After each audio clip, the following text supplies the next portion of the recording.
I was recently involved in an auction for Bethesda, on an online auction, and I donated a singing telegram, which somebody bought. So thank you very much for that. So I look forward to doing that for them. And there were all kinds of art and everything else that was donated for that auction. You plan to do more of that then? Yeah, the auction is ongoing until May 15th, I believe.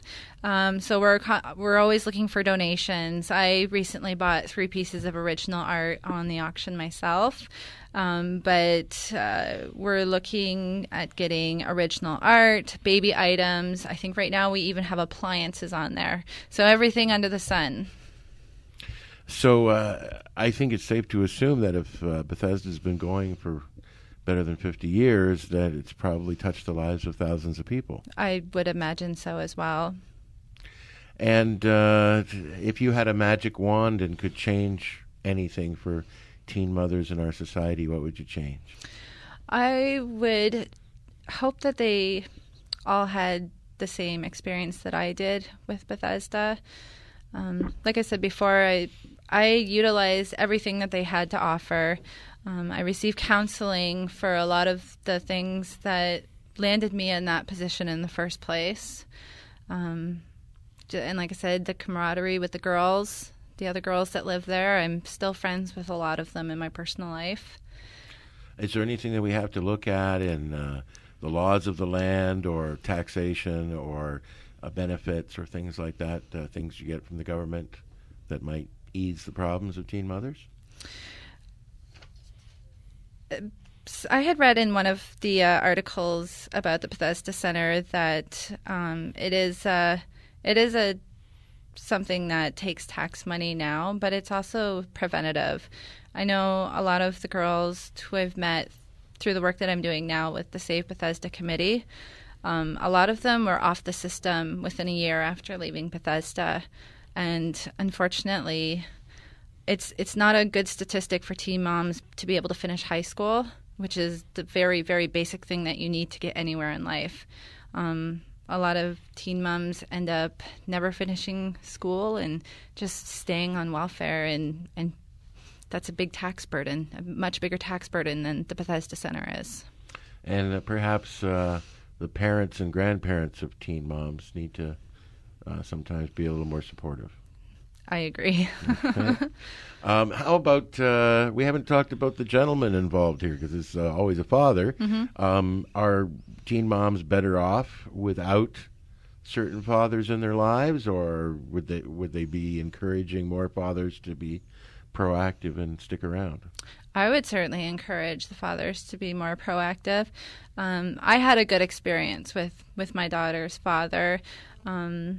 You have to look at it case by case. Sometimes it's just a good idea to say goodbye, and at other times it's beneficial for the child to make it work. Now, there are other group homes in London for other purposes. Are they in trouble too, or is it just Bethesda that's having the problems? Bethesda is the one that's in crisis right now. I don't know what the funding models for other group homes are. And I'm not sure where not only the girls that are there now, but the girls in the future are going to end up in these other group homes. I lived in shelters before. Before I got pregnant, I stayed at Roth Home and one other one. And although they were great places, they're certainly not a place where I would want a pregnant teenage girl to live. Now, the name Bethesda, it means something, doesn't it? My understanding is that it means healing waters, but I don't know what language that's derived from. And before I heard of the Bethesda in London, I heard of a Bethesda in the United States. Yeah, I think there's Bethesda, Maryland. Okay. So there's some healing waters there, too. All right. So what haven't we mentioned yet? The company that I work for, Alliance Eye Communications, this week we're doing a dress down week where you pay $2 a day to wear jeans and T-shirts to work. And the employees at Alliance have raised close to $1,000 already. Very good. They like to be casual. Yeah. And so any company could do that. Yeah, absolutely. It's small stuff like that. I mean, that's a $2 donation turned into $1,000. So if you got $50,000 collected already, it means that if everybody put in a little bit, you'd achieve your goal. Absolutely. Now, I understand there's a challenge for churches as well. Yes, that's one that we are really excited about. We've reached out to the churches in London, both in person and through the Christian Network, to asking churches to approach their congregations and among everybody see if we can raise $1,000 or $2,000 from each church, which would help exponentially.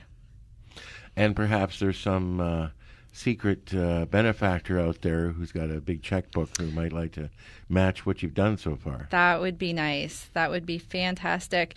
Actually, we're looking at talking to more churches about the Bethesda Center. So if any of the churches out there want us to come and speak to their congregations, we're more than happy to do so. And have any groups gotten together as a school or something like this? I know schools are very competitive, and if schools could be persuaded to do a little fundraising, that can go a long way too. Absolutely. I know that the Bethesda Center offers close to a dozen placements every year for both Western and Fanshawe students. And it's my understanding that child and youth and social work placements are hard to come by. So the schools are going to be losing out as well. And what does Bethesda mean to you now in memory? Bethesda is my roots. And when you get together to plan these events, are a lot of the people involved people who have been at Bethesda? Are there stories that they share?